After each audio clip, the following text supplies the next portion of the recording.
allowed the two children to have the budget every year. It's okay. Off your mind. It's okay. She off your mind. Like me. Chai! Now wow, people wey supposed talk truth to power don't off mic. And if we talk, now 500,000 they go summer us, call them hate speech. But fear not, my ego don't come. Him go torchlight every corner, nooks and cranny of all these bad people where they spoil our country.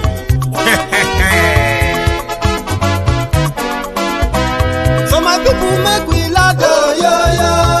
My ego don't come, oh yo yo. My people make we shout, oh yo yo. My ego don't come, oh yo yo. My ego don't come, man of the masses, oh yo yo. My ego don't come, oh yo yo. My ego diary politico, oh yo yo. My ego don't come, oh yo yo. This one not the off in mind, oh yo yo. My ego don't come, oh yo yo. Can in the touchlight every corner, oh yo yo. My ego don't come, oh yo yo. Okay, some people be they holla say they want the power. Chai, them be promise us say we go get light and power. Nah. Them hustle so they can't get the power. But now they know they do anything with the power. Every day, dollar just they get the higher power. Over naira, still them talk say make we off mind. But thank God say my ego don't come. So my people make you laugh, oh yo yo. My ego don't come, oh yo yo. My people make we shout, oh yo yo. My ego don't come, oh yo yo. My ego don't come, man of the masses, oh yo yo. My ego don't come, oh yo yo. My ego diary politico, oh yo yo. My ego don't come, oh yo yo. This one not they off in mind, oh yo yo. My ego don't come, oh yo yo. Person where they do evil, no one make person talk. Them say that my yegun, that man too they talk. He too they talk. Say my yegun diary, he they hot like pepper. But every day then they take money in bulk. Poor man picking, they the street they hawk. Still them talk say make we no talk. But thank God say my yegun don't come. So my people make you laugh, oh yo yo. My yegun don't come, oh yo yo. My people make you shout, oh yo yo. My yegun don't come, oh yo yo. Man of the masses, my ego don't come, my ego diary politico, my ego don't come. Their responsibilities, because you can see from our northernization policy that in 1952 when I came here there weren't 10 northerners in our civil service here. Then I tried to have it northernized, and now all important posts are being held by northerners. Is this policy of filling all key posts in the north solely with northerners and not with other Nigerians a temporary or a permanent one? In actual fact, what it is a northerner first. If you can't get a northerner, then we take an expatriate like yourself on contract. If we can't, then we can employ another Nigerian but on contract too. This is going to be permanent, I should say, as far as I can foresee, because it will be rather dangerous to see the number of boys who are now turning from all our learning institutions coming out with having no work to do. I'm sure whichever government of the day might be, it will feel rather embarrassed, and it might even lead to bloodshed. Doesn't this damage the idea, sir, of all people in all regions in Nigeria being fellow citizens of one country? Well, it might, but you are, new to our region, but how many northerners are employed in the east or in the west?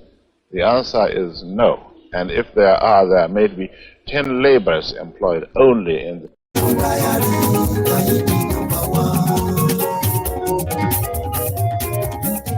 Hello there.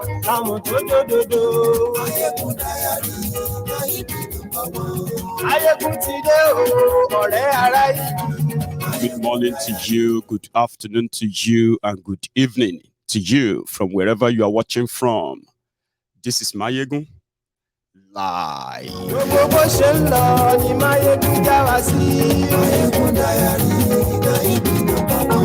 Àṣírí ọ̀jẹ̀lú kì í bò níbẹ̀ o. ṣeré àní máyégún máa wí. Máyégún dáyàrí ó sì tún ṣeré wàá gbọ́ níbẹ̀ o. Máyégún dáyàrí Máyégún dáyàrí political. Share the broadcast, invite your friends, invite your not so friendly friends, and tell them that Mayegun tonight is going to be history revisited. History night. Àní Máyégún làwa mọ̀ dódódódó. Máyégún dáyàrí Yes. Yeah.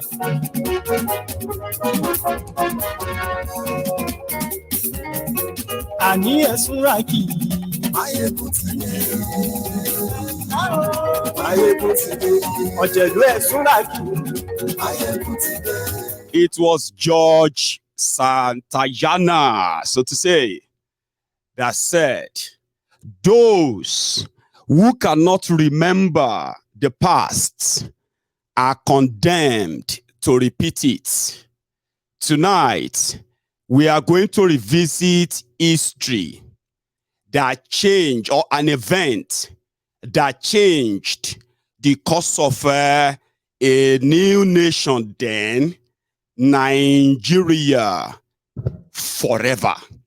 The price that millions of us are paying for today. And as they say, those who, in fact, they will call you a revisionist. I think that's the word they will use. Being a revisionist is not a bad idea, but being a prisoner of history is the worst thing that anybody can actually do to themselves. So tonight, I will do my best, as usual, to take you through the event of 1965, 1966, January, as well as the rematch of July 28, 1966. And a year after that, the pogrom, the genocide that is tagged the Nigeria Civil War. And what happened aftermath? That you, me, all of us who are the descendants of those who actually did that are still paying the price. Just for your sake, when you read your history, please, for your own sake, do not be a prisoner of your history. Read them, learn from them, for one reason and one reason only: never to make the same mistake that brought us here. Exactly. So share the broadcast. Tell them that Mayegun today, we are about to start. Aṣòfin tí ń rúfin o. Máyégún máa wí. Ayé ẹ̀sùn rákì. Máyégún ti dé. Òkúra olóṣèlú. Máyégún máa wí. Ayé ẹ̀sùn rákì. Máyégún ti dé. Ọ̀jẹ̀lú ẹ̀sùn rákì. Máyégún ti dé. Ayé ẹ̀sùn rákì. Thank you.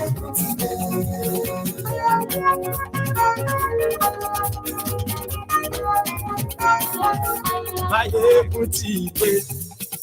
Thank you. The relevance and purpose of this broadcast is going to tell on the young people in Nigeria and outside Nigeria who have been misled, misinformed, and in fact, to keep all of this away, the history that is so important to give you the real light, understanding on all that are happening in Nigeria today.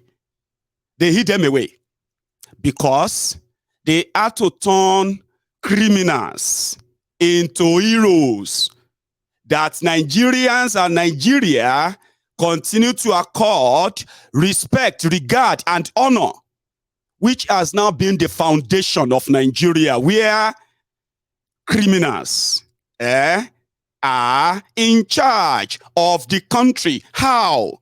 Yeah, crimes pay in Nigeria. You just have to choose which side of the block you want to belong to while you are perpetrating your criminal act, because you get rewarded, especially if your own type of criminal mind has to do strongly with ethnic hate. And then, well, blacks won't tell you that they are racist too. But I'll come to that. Something happened to Nigeria, a new nation, just about 5 years old. And this new nation, where, I mean, it's like a conglomeration of more other nations who came together under one accord that led to independence. What was that accord? Day your day, mo day our day.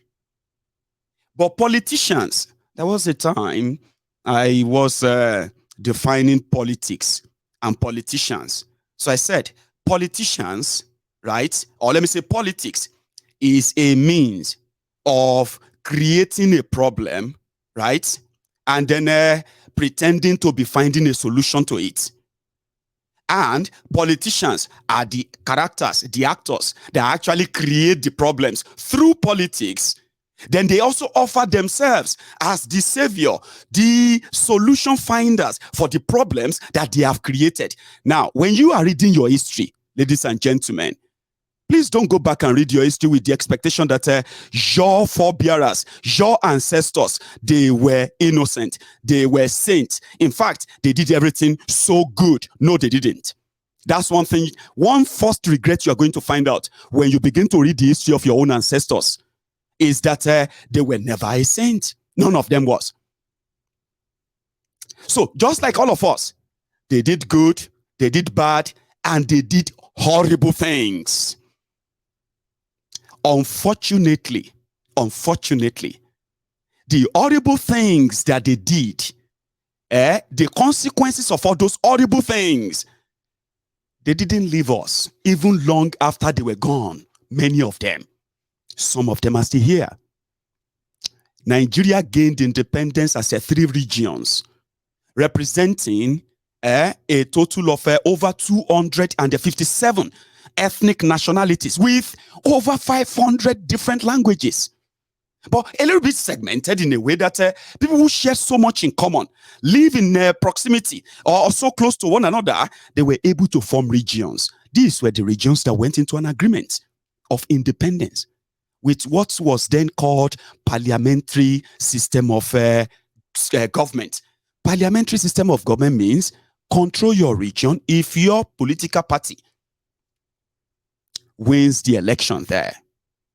Which simply means in the first republic, everybody was on their own until something happened.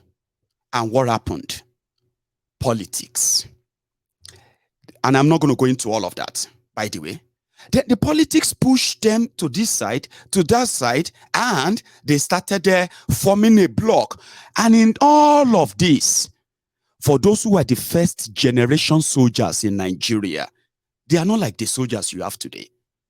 They were like real professionals. Seriously, you might be a soldier. Back then, you are also a student studying one professional course that you are also going to be needed. I mean, that's going to be needed in the course of your military profession.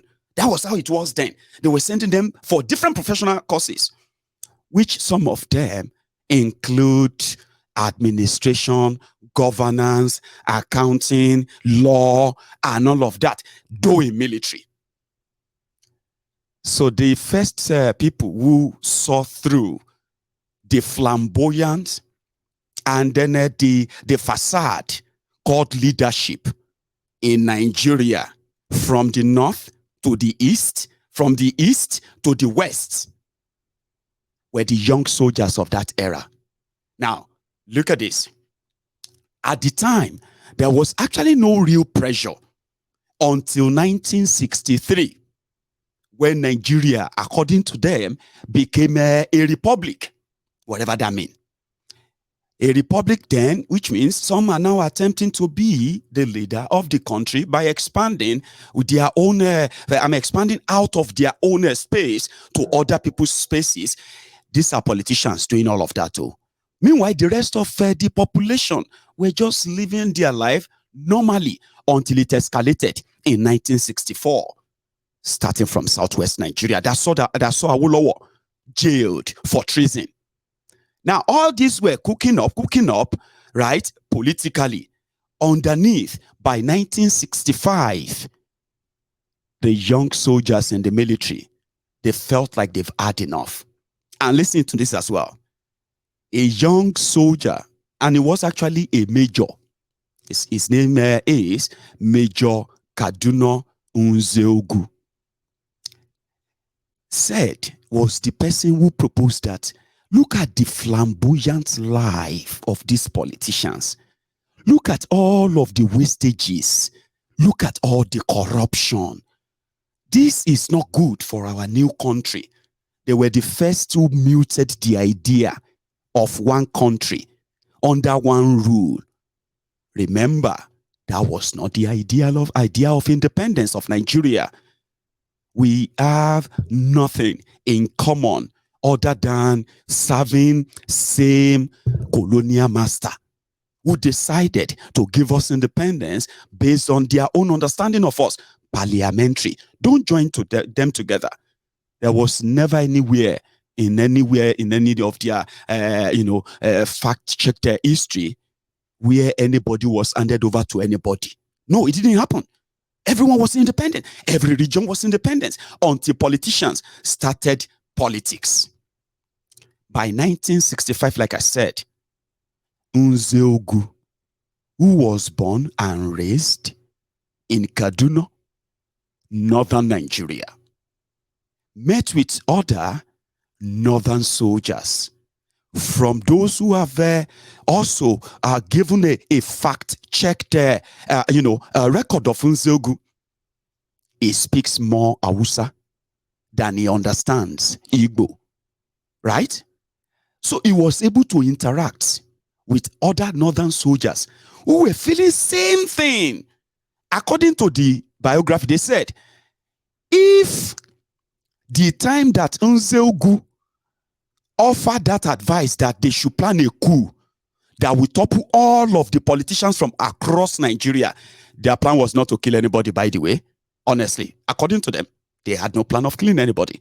The plan was to arrest them, those leaders from the 3 regions, okay? 4 leaders from the north, 2 from the west, and 2 from the eastern region. They will be arrested, put on house arrest, and a new government will be declared. That was the plan.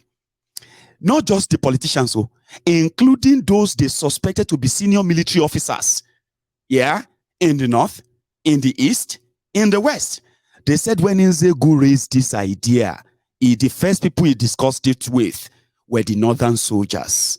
They said if they opposed it, they would have killed him right there, right then.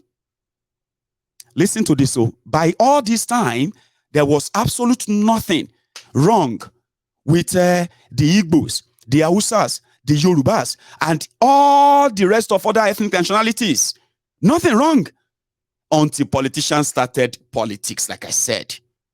The game of creating problems and at the same time offering solutions. But what they were not prepared for was that a mutiny from the military. So they singled out all their leaders too in the military, in the police, to be arrested.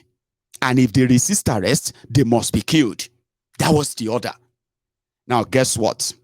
When they launched, when they all agreed, it was going to be in the new year of January 1966. So, what happened? In the morning of the January 15, 1966, these following young majors in Nigerian, supposed Nigeria military, then they were their leader, Kaduna Unzeogu, Emmanuel Ife Ajuna, Timothy Onwuatuegu, Chris Anuforo, Don Okafor, Humphrey Shukuka, and Adewale Ademoyega. These were the senior military officers that will lead other junior military officers across Nigeria for this mutiny. There was nothing like Igbos fighting Hausa. Don't you know? Until this 15th of January, 1966, 57 years ago. So when they went out, they were supposed to, like I said, arrest and this and that. It escalated, right? Nzeogwu himself led his own mutiny soldiers that met with the premier of northern Nigeria, and that was right. The man I played this video earlier, Ahmadu Bello. Tafawa Balewa was the prime minister. Suddenly, the killing started. Now, guess what happened? Immediately after, according to them, their intention was not to kill, but it happened. Now, the casualties. First was the prime minister, Tafawa Balewa. The next was Ahmadu Bello, the premier. Then the premier of Western Region, Samuel Adoke Akintola. The finance minister of the time, Festus Okotiebo, was also killed. Ahmed Ben Musa, who happened to be the Bello's senior assistant at the time. That's Ahmadu Bello's secretary on for security or so. Then they have this Afsat Bello, Latifat Ademulegun, Zarumi Sadauno, and then Ahmed Pategi. These were the civilians killed, right? Then the military officers, or let's say the military and the police officers killed were the Brigadier General Samuel Ademulegun, Zakaria Maimalari, Colonel Raf Shodeinde, Colonel Kor Muhammad, Lieutenant Colonel Abogo Lagema, Lieutenant Colonel James Palm, Lieutenant Colonel Arthur Unegbe, Sergeant Daramola Oyegoke, right? And then we have PC Johanna, that's police commissioner, Johanna Gakawa, Lance Corporal Musa Nimbo, PC Akman, Handuka, PC Agai Lai, Philip Lewande. Now, this was on the 15th of January.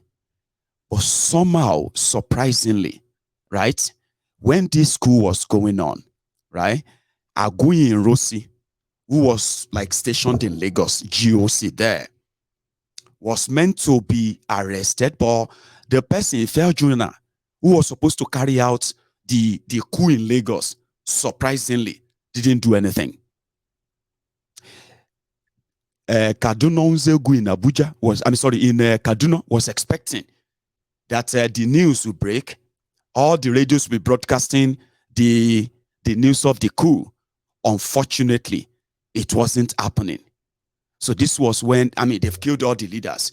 By the leadership and all that, Nigeria had no leader except the person who was the Senate president at the time, Orisu Nwafor. So now, Nwafor, who was like by accident became the president, the leader of Nigeria, right, decided, not a coup at the time, because at the time, the Eurosi and Co. and his own team, they were able to recover in a way to repel Kaduna Nzeogwu and the rest of their coup. So the civilian decided to hand over to the military. This was what gave birth to the first military council in Nigeria. The coup plotters were summarily arrested, right, and locked up. Irosi is now the leader of Nigeria. The decision to force Nigeria to become one country by this action of the 15th of January 1966 was maintained by Irosi. But that's actually not what really led to what we are now witnessing today. Irosi, who survived that coup, ended up being somebody now blamed for the coup. How? Remember, when the names of the coup leaders were mentioned, immediately, this statement from Ahmadu Bello before his death, right, just spread like wildfire. That was the genesis, the beginning of the endless massacre and genocide against the Igbos in Nigeria. Remember I said politicians play all their game, and from record, when the coup failed and Ironsi became the president, a lot of Igbos of that time, they celebrated the emergence of Ironsi as the leader of Nigeria.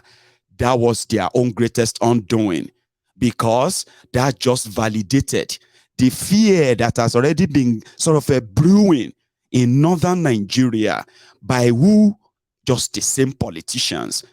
This guy, I'll repeat it, please. Their responsibilities, because you can see from our northernization policy that in 1952, when I came here, there weren't 10 northerners in our civil service here. Then I tried to have it northernized, and now all important posts are being held by northerners. Is this policy of filling all key posts in the north solely with northerners and not with other Nigerians a temporary or a permanent one? In actual fact, what it is a northerner first. If you can't get a northerner, then we take an expatriate like yourself on contract. If we can't, then we can employ another Nigerian, but on contract too. This is going to be permanent, I should say, as far as I can foresee, because it will be rather dangerous to see the number of boys who are now turning from all our learning institutions coming out with having no work to do. I'm sure whichever government of the day might be, it will feel rather embarrassed, and it might even lead to bloodshed. Doesn't this damage the idea, sir, of all people in all regions in Nigeria being fellow citizens of one country? Well, it might, but you are, new to our region, but how many northerners are employed in the east or in the west? The answer is no. And if they... So this was the genesis. It was like validation of the fear that the politicians are already spreading. It is northerners first. Of course, that was the idea of that independence in Nigeria. It was meant to be the Westerners first, and that was why they had their government. Autonomy, that was what they got.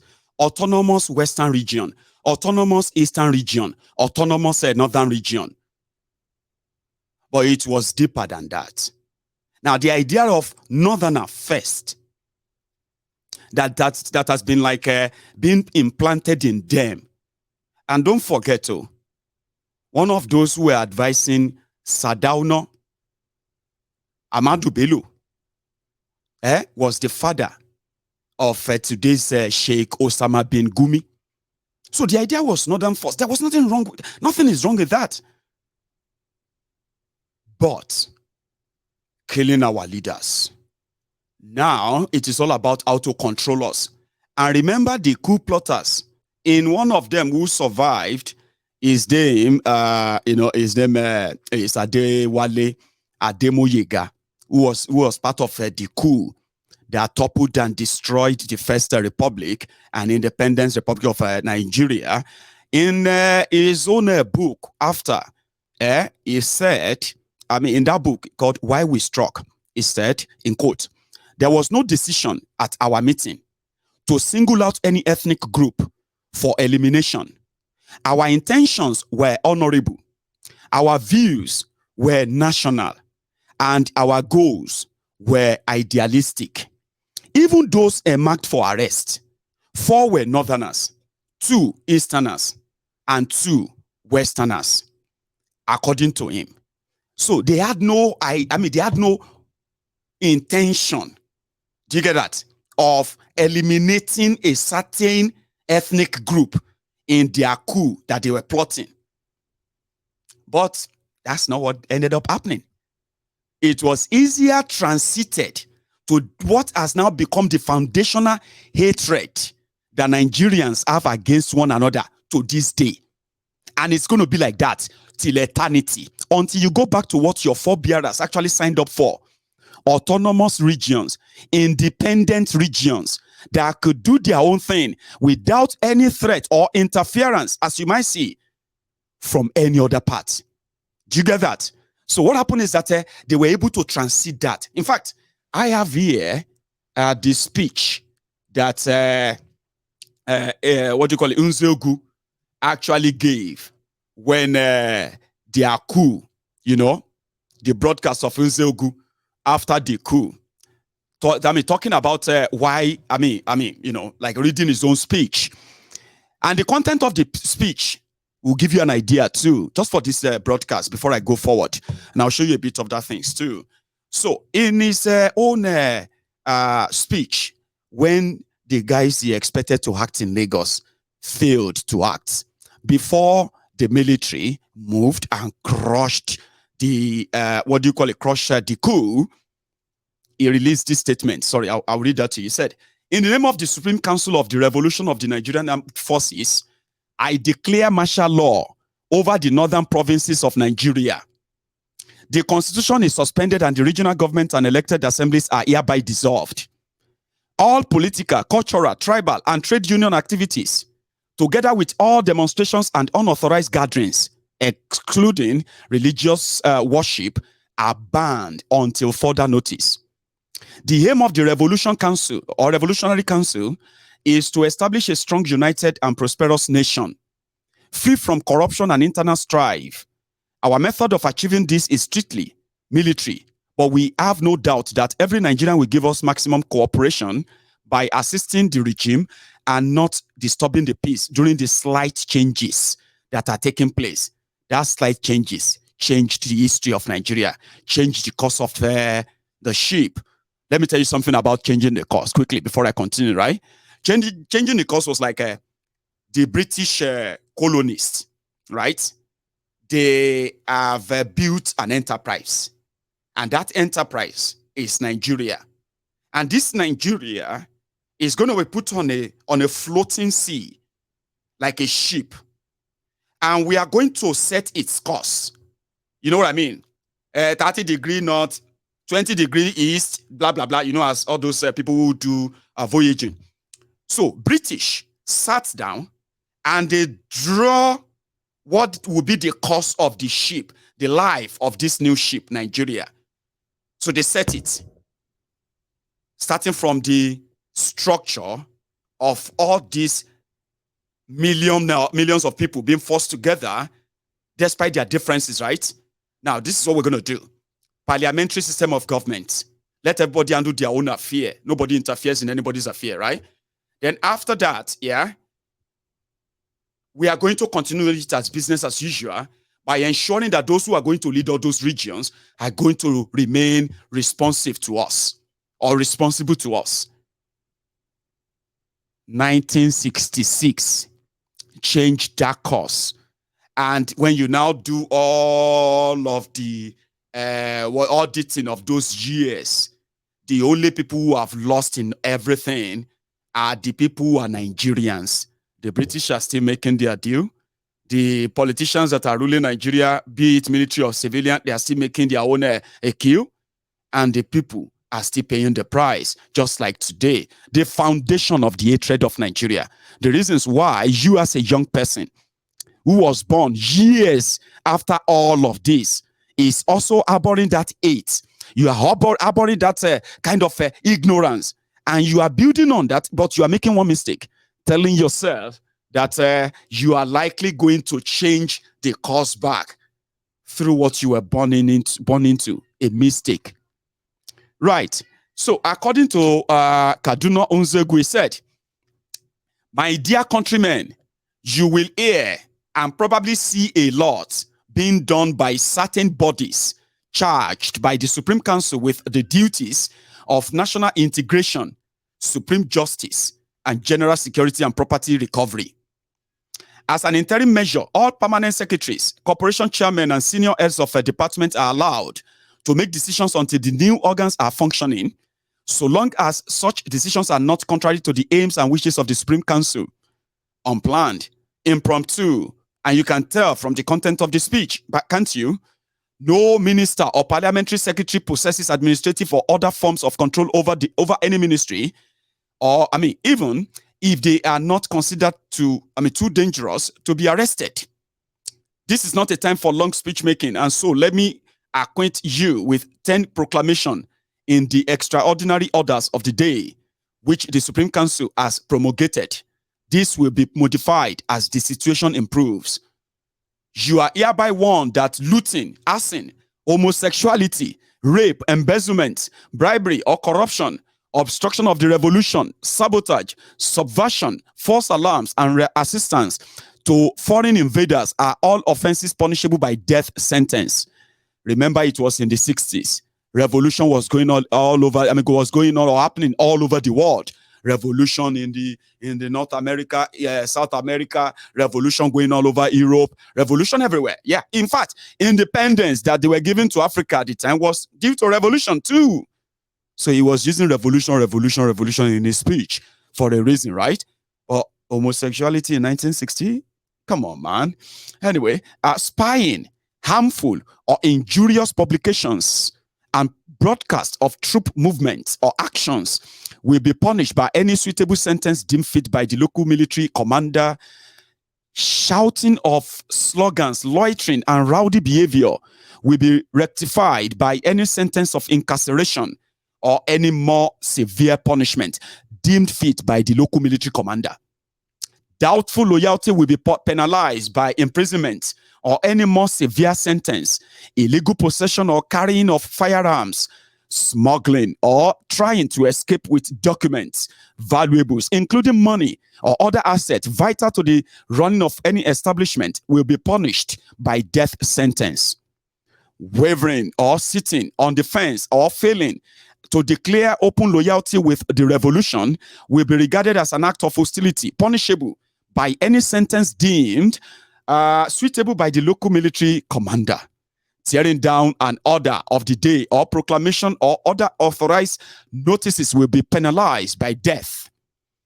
This is the end of the extraordinary order of the day, which you will soon begin to see displayed in public.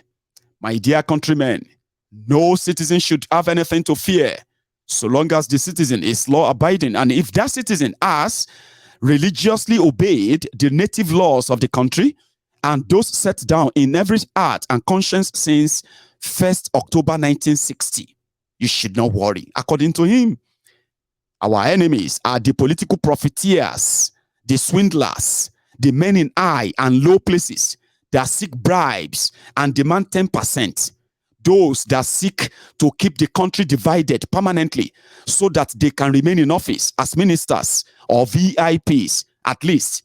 The tribalists, the nepotists, those that make the country look big for nothing before international circles, those that have corrupted our society and put the Nigerian political calendar back by their words and deeds. Wow, I like that. That was Nzegu speaking in January 15, 1966. That sounds so similar. Everyone who came and duped you and destroyed Nigeria eventually said almost same thing. They were fighting political profiteers, tribalists, divisionists, people who are dividing us so that they can keep ruling, so that Nigeria can keep being useless, good for nothing. That sounded so similar, doesn't it? Let's continue. Said, those are our enemies. Like good soldiers, we are not promising anything miraculous or spectacular. But what we do promise every law-abiding citizen is freedom from fear and all forms of oppression. Sounds so revolutionary. And again, freedom from general inefficiency and freedom to live and strive in every field of human endeavor, both nationally and internationally. Well, that sounds promising, but never happened. We promise that you will no more be ashamed to say that you are a Nigerian. Oh my God. So people have been saying that they are not Nigerians since 1960s. Listen, people got new country. They seemed happy. But this young Major, Nzegu, in his military speech, after overthrowing that first republic, was actually saying something like, you will be proud to say you are a Nigerian. Really? That means people have been rejecting since almost 60 years now that they are not Nigerians. They are not proud of what it was. And we were born into that. And we were told that we are the leaders of tomorrow. We were told that we are the future of Nigeria. They lied to us. 6 years into independence, a major general in Nigerian army who staged a coup, trying to stop the profiteers, the racketeers, was referring to the Nigerians of those times that they were not proud. Grandpa, grandma, uncle, auntie, in your 60s, in your 70s, you are blaming us, young people of today, of being unpatriotic, of not being proud of the mess that you have done, of you have made. You see why we don't respect people who don't deserve any respect? Do you now know why? Nigeria has been so wrong for so long. We are just like an experimental species for them. They are just using us as an experiment. So people were not proud to be Nigerians in 1960s. Wow. Finally, he said, I leave you with a message of good wishes and ask for your support at all times so that our land, watered by the Niger and Benue, between the sandy wastes and Gulf of Guinea, washed in salt by the mighty Atlantic, shall not detract Nigeria from gaining sway in any great aspect of international endeavor. My dear countrymen, this is the end of this speech. I wish you all good luck and hope you will cooperate to the fullest in this job which we have set ourselves of establishing a prosperous nation and achieving solidarity. It never happened. 6 months after that, something happened, and it was called a rematch. A rematch from the young soldiers in the military. This time around, the northern soldiers. But before then, Ironsi became the commander-in-chief. And they were asking him, what are you going to do to these coup plotters that you have locked up in prison? Since we have apprehended them and all of that, what's going to happen? So they suspected that Ironsi won't do anything or was delaying in acting or doing anything. So the following soldiers decided to act. We will not let this go unchallenged. Now, it's a long list, so I'll have to read them for the sake of those who are going to watch this later. And it was called a rematch. Before this 28th of July, 1966, the North didn't take this coup lightly. On record, in that same 1966, in a single day, more than 1,000 soldiers were marched out from different barracks across Nigeria, and they were shot right there in their own barracks by their own fellow soldiers, and they were shot and executed in a single day. Also on record, in a single day, more than 400 people were slaughtered on the street of Kanu alone, just Kanu alone. 400, it was hell. And guess those that were slaughtered? They were Igbos. This coup is not about Nigeria, Jare. This coup is not about the corruption of the politicians. This coup is not about all this they said. This coup was about the Igbos trying to control Nigeria and keep everybody as slaves. And we are not going to make that happen. Imagine you reading your history, and that is the only thing you remember because that's what they told you. And that's exactly what they keep repeating to millions and millions and millions, especially the millions of younger northerners. This is not true. This is not real. The criminals, and I call them criminals, the politicians are fighting themselves for supremacy and control. And here you are paying the price, just like your own forebearers paid. And this whole thing is no other reason for, there's no other reason for it than just to keep you in perpetuity of enslavement. You have no idea, but you would. In July 1966, 28th of July precisely, another coup was underway. It lasted for 4 days. By this date, ladies and gentlemen, they didn't have to tell the Igbos of that time that they should go back home. They were not wanted. In fact, killing Igbos or anybody. And you know, another sad thing that Nigeria played on you. Back in the days, once you are from the eastern Nigeria, you were referred to as Easterners. But guess what? The population of the Igbos, which is the majority of the population of the Easterners, does not make the 100% of those who make up the Easterners, as you have found out today, Abi, which it was then. So they were targeting the Easterners, and they were calling them Igbos, simply because they share the same tribe with the people who are playing power play over Nigeria. They didn't have to tell them. The pogrom was so massive that it was recorded that between January 1966 and July 1966, more than 3,000 Igbos have been slaughtered needlessly across the northern Nigeria alone. So it became obvious. Mass migration back to the east. It was so obvious that the idea of war coming was so present at the time that some people were now like, Nigeria may lead to war soon.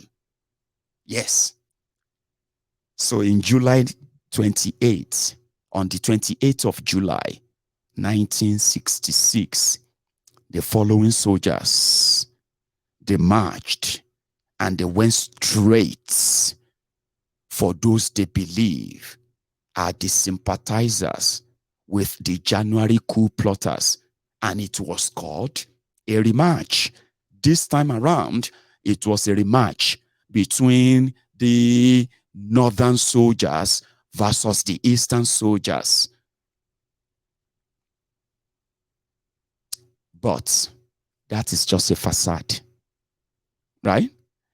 The majority of the soldiers, just like the majority of the soldiers in the first coup, right, were of Igbo origin and Yoruba origin. The second coup plotters includes, don't be surprised, the Yorubas, the Igbos, and the Hausas, but populated by the northerners, the Hausas.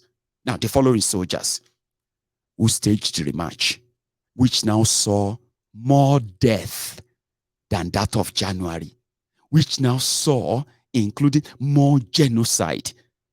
Like I said, this was when the course of Nigeria's ship changed to the direction you are witnessing today, the one that is now using our blood, the blood of the innocent people, your blood, my blood, everyone's blood is already donated as for the survival of Nigeria. You just don't know when they're going to demand it. And they won't tell you when. The course changed again by the soldiers. The principal coup plotters of the era then, the rematch, were Lieutenant Colonel Joseph Akaham, who was the commander of the 4th Battalion in Kaduna. You have Lieutenant Colonel Muritala Mohammed, who was an inspector of signals in Lagos. You have Major General Major Theophilus Danjuma, who was the principal staff officer of the army headquarters in Lagos. You had Major Abba Kyari, then the artillery in charge of the weapons in Kaduna. You had a Major General Martin Adamu. He was the leader of the 2nd Battalion in Lagos. You have Major Shitu Alao, a Nigerian Air Force headquarters in Lagos, in charge of the Air Force. Then you have Major Musa Usman. That one was in charge of was also part of the Air Force in Lagos. Then you have the captain. This one is Captain Joseph Garba. He was in charge of the Federal Guard, the soldiers that are going to be marched from Lagos. Then you have you have Issa Buka. Issa Buka was also in charge of the Federal Guard as well in Lagos. You have Ibrahim Taiwo, captain. He was in charge of the garrison. He's a garrison commander in Yaba. You had Baba Usman, GSO. He was a grade 2 army, whatever. You have the Abdul DS Waya. That one was from Kaduna. You have Lieutenant Muhammadu Buhari. He was 2nd Brigade officer in Lagos. Lieutenant Ibrahim Babangida. He was the first reconnaissance, reconnaissance squad officer, or Kaduna, something. Then you have Ibrahim Tanko, who was of 4th Battalion in Badon. William Wabi, he also from 2nd Battalion in Lagos. Maman Vasta, 4th Battalion in Badon. Bukasuka Dimka, Military Training College, Abuja, Kaduna. Yakubu Dambo, 3rd Battalion, Kaduna. Garba Dada, Adjutant Battalion Officer, Ibadan, 4th Battalion, Ibadan. Lieutenant Garba Duba, another squadron from Kaduna. Muhammad Balarabe Haladu, that one was from Ibadan. Malami Mahe Nasarawa, 2nd Battalion in Lagos. James Onoja, 4th Battalion, Ibadan. Lieutenant Abdullahi Shelleng, Company Commander, 4th Battalion, Ibadan. Paul Shabri Tafa is a Federal Guard from Federal Guards in Lagos. DS Abubakar, Abeokuta Garrison. Sonny Abacha, 3rd Battalion, Kaduna. Muhammadu Gadonasco, Artillery, Weapons, Kaduna. Paul Dixon, Sabo Kwale, that one they are from Abeokuta Garrison. John Shagaya, that name ring bell. The Shagaya family, oil block in Nigeria. These were the owners of Nigeria after this rematch. These were the people who shared Nigeria for a long time. And you know them, right? So when they staged theirs, they now presented the leader of that coup was Muritala, and the purpose of that coup was to avenge the death of their leaders, starting with the premier, the Ahmadu Bello, as well as the prime minister, Tafawa Balewa. Excuse me. So when they were done, they were lost. What are we going to do next? What should we do now? Well, there's nothing to do. They have killed the Rossi. They killed the Rossi in Ibadan. Kid Adekunle, that was hosting him, right? They killed him too. So what are we going to do now? Because they were scared. All these guys, right? They have killed enough Igbos. They have killed their leaders. They have killed everyone they could see in sight. They ran back to the northern Nigeria. That's what happened. They ran back. And they were waiting for the eastern Nigeria to start a war. But that didn't happen. Azikiwe was cruising. He was on a cruise ship to Europe from December. By the time the coup was happening in Nigeria in January, he was already in the Caribbean, having enjoying in his life, validating the reason why Nzogu and these boys plotted the coup. So what happened after? He just stayed here. Nigeria have no leader. That was when the British walked in again. No, you can't. You can't break up from Nigeria. This is not actually the time to break up. This is a pure self-destructive button you are pressing. Just nominate one of you and form a government. We can always put all this image and all that together for you abroad. Listen, whatever you need to start, we can get you started. This was when they now nominated a bachelor, a young man, Yakubu Gowon, to lead them. While the likes of Muritala, Buhari, Abacha, Babangida were promoted into different military positions, and this was the beginning of the northern Nigeria dominance of the Nigeria military, Nigeria defense, and anything that has to do with security in Nigeria. They never lost that chance anymore. When it comes to artillery, armory, they are always going to be in control of that because of the fear of, imagine, since 1966, they have been fearful and scared that one day, the Igbos are going to rise to power and they're going to come back in revenge. This fear is what has been buried in the history of Nigeria that they don't want the rest of you to see, but the fear is always there. That is why an average northerner who is a victim of a bad governance, terrible leadership, will be beating and thumping his chest and say, we will continue to rule you. No, sir, you are not ruling anyone. Everybody is in the slave camp. It's just that some of you feel kind of privileged in slavery. Listen. So what happened after that? The takeover started. How do we make sure the Igbos never have a chance? Now they couldn't even fight us. We have killed all the people we can kill. We've done all of this. They don't even have the ball to fight us. But something happened too. In a space of 6 months, Dairosi became the military head, cancelled the constitution, cancelled the regionalism and all of that Nzogu announced. And then he made the appointment.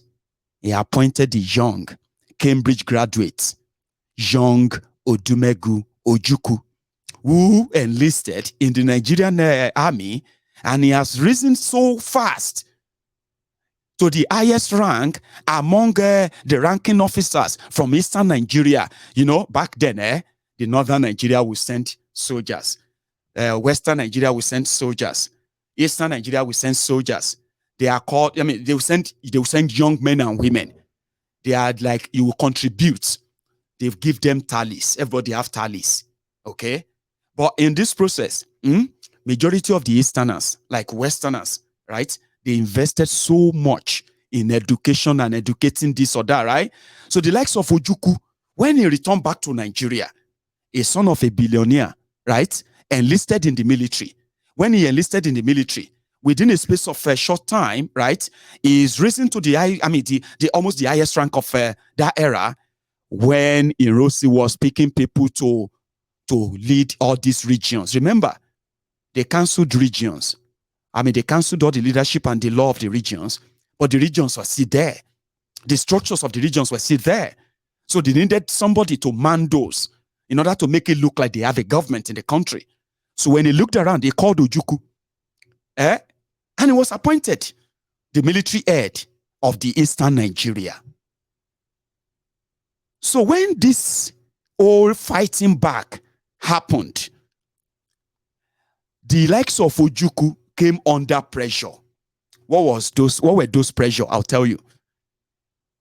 Between January 1966 and June 1966, when pogroms were happening across northern Nigeria, the Igbos in northern Nigeria, or the Easterners in northern Nigeria, they were looking forward to the backing and defense of their leaders from the East. For the first time, everybody realized that you came from somewhere. They might have told you that you are Nigerian. No, you are not. You actually came from somewhere, and you need to go back to where you come from. So Ojukwu, under that pressure of the Igbos returning, and at the same time trying to make a deal with whoever is going to be the leader in the northern Nigeria to plead for safety and safe passage of the Igbos and the Easterners from northern Nigeria, right? While all this were going on, the Igbos were being slaughtered, they were being killed, they were being hunted, seriously, on record. This is not like Igbos fighting the Hausa Fulani or nothing. It was just like, if you are Igbo, if they catch you anywhere, you are dead. It was that bad. That people, Igbos, the Easterners started forming their own small army to defend themselves in a small space, waiting for their Eastern government to come and rescue them, or plead with the Northern government to keep them safe. This whole pressure got truncated by July. At that time, Ojukwu had to start calling the Easterners to return back home. Remember, I said their coup was just a rematch, a revenge, no plan. Remember, the only person or the only group of people who had planned for their coup in Nigeria history were the Nzeogus. They were those who sat down for months. They appointed people, how they are going to carry out their coup across Nigeria, who is going to take over from those places. Ironsi, who was not part of the coup, had to come in and then implement what Nzeogu couldn't by picking people to fill those places. Remember? So when the Muritala and co did their own, and and they ran back to the north, they didn't make any appointment. They weren't. So Ojukwu then automatically became like the president of an autonomous Eastern Nigeria. He wasn't alone. With other people working with him behind there, they were under this pressure. So they had to make an announcement. By the early 1967, they had to make an announcement that all Easterners should leave and return home. It wasn't a good one. A terrible part of Nigeria history that they don't want you to know. Because if you do, all those that are today your heroes, dead and alive, you will stone them. In your mind and everywhere you see them, people were killed, slaughtered for this. So that was the foundation for what will later become the Biafra War. It seems they didn't have enough. Our blood spilled as a form of revenge for the killings of the northern leaders by the likes of Babangida, Buhari, Abacha, and Muritala and co. So their disdain, their total disdain for anything Eastern Nigeria from that moment became insatiable, like something that they just couldn't do away with anymore. They just had to do something.